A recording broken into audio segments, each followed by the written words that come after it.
Hello guys, आज हम लोग करने वाले हैं फ़ोटोसिंथेसिस और ये हमारा चौथा लेक्चर होने वाला है लाइफ प्रोसेस का, क्लास 10th का।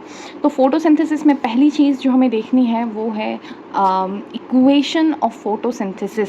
जैसे मतलब फ़ोटोसिंथेसिस क्या होता है, इसे हम लोग पहले बेसिक डेफिनेशन में अगर देखें तो हम लोग पहले यूज़ करते हैं CO2 को और H2O को। इनको हम लोग कहते हैं इनऑर्गेनिक मटेरियल्स को हमने यूज़ किया और इससे हम लोग बनाते क्या हैं, इससे हम लोग बनाते हैं C6H12O6 और ये एक शुगर है, ग्लूकोज है। ये एक शुगर है यानी कार्बोहाइड्रेट है और कार्बोहाइड्रेट एक ऑर्गेनिक मटेरियल होता है, एक ऑर्गेनिक मटेरियल होता है। इसका हम लोग बनाते कैसे हैं, सनलाइट के प्रेजेंस में with the help of chlorophyll.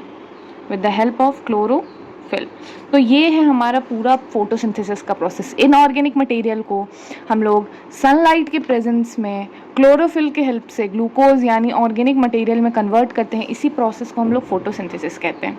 I hope यहाँ तक क्लियर होगा। तो इसे हम लोग डेफिनेशन वाइज लिख सकते हैं, the process of conversion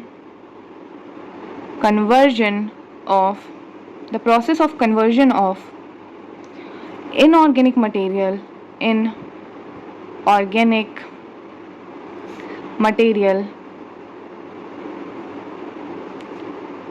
into organic material by the help of sunlight by the help of chlorophyll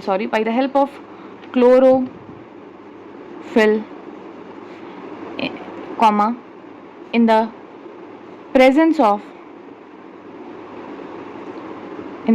of sunlight। I hope यहाँ तक क्लियर होगा। वो प्रोसेस जिसके थ्रू हम लोग इनऑर्गेनिक मटेरियल को ऑर्गेनिक मटेरियल में कन्वर्ट करते हैं by the help of chlorophyll in the presence of sunlight. अगर हम लोग बात करें इसका इक्वेशन का तो CO2 प्लस में H2O, ये हमें देता है C6H12O6, साथ में हमें H2O देता है, प्लस में हमें ऑक्सीजन देता है। हम लोग 6 CO2 लेते हैं, 12 H2O लेते हैं, 1 मॉलिक्यूल ऑफ ग्लूकोज मिलता है, 6 मॉलिक्यूल ऑफ वाटर और 6 मॉलिक्यूल ऑफ ऑक्सीजन। इसे आप लोग बैलेंस कर सकते हैं, ये एक बैलेंस्ड इक्वेशन, ठीक है।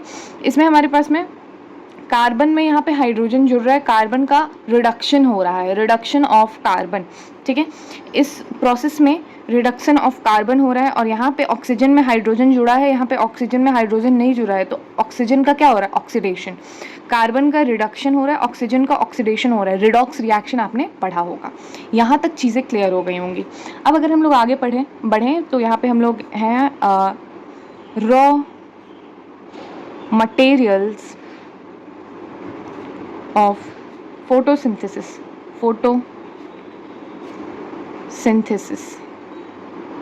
फोटोसिंथेसिस का रॉ मटेरियल क्या होता है, तो फोटोसिंथेसिस का पहला रॉ मटेरियल होता है हमारे पास में क्लोरोफिल। क्लोरोफिल हमें कहाँ मिलता है, प्रेजेंट इन क्लोरोप्लास्ट। दूसरा हमारे पास सनलाइट का सोर्स कौन होता है, source is sun is source या सोर्स इज सन। तीसरा हमारे पास में आ गया H2O, तो H2O हमें मिलता है सॉइल, एब्जॉर्ब्ड फ्रॉम सॉइल। चौथा हमारे पास में CO2 from environment. I hope यहाँ तक क्लियर हुआ होगा। तो ये चीज़ें हैं हमारे फोटोसिंथेसिस के लिए। पहला क्या होता है, इनऑर्गेनिक मटेरियल को ऑर्गेनिक मटेरियल में चेंज करते हैं, इस प्रोसेस को हम लोग फोटोसिंथेसिस कहते हैं। The process of conversion of inorganic material into organic material by the help of chlorophyll in the presence of sunlight is called photosynthesis. ये इसका बैलेंस्ड इक्वेशन है। हमें 6 CO2 लेते हैं तो उसके साथ 12 H2O कंबाइन करके एक हमें ग्लूकोज देता है, 6 वाटर देता है और 6 O2 देता है। इसमें अगर हम आपसे पूछे एक क्वेश्चन कि अगर मैं आपसे पूछूं कि यहाँ जो ये ऑक्सीजन रिलीज हो रहा है, ये ऑक्सीजन CO2 से आ रहा है या H2O से आ रहा है या दोनों से आ रहा है या किसी से नहीं आ रहा है, तो आपका आंसर क्या होगा?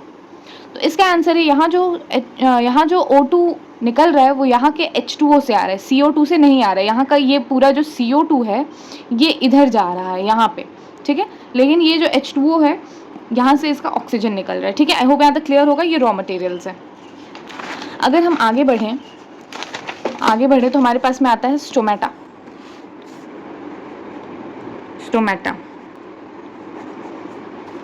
स्टोमेटा का 2 केस होता है, एक होता है ओपन,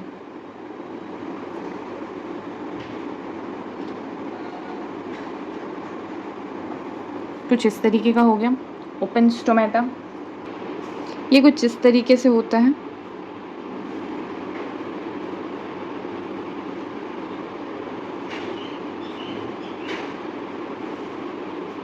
ठीक है।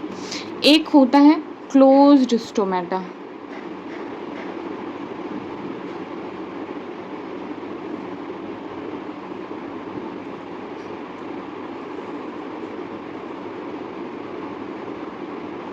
ठीक है। अगर इसको लेबल करें तो इसको कहते हैं हम लोग सबसिडियरी सेल्स, इन सबको कहते हैं, ठीक है, इन सबको कहते हैं।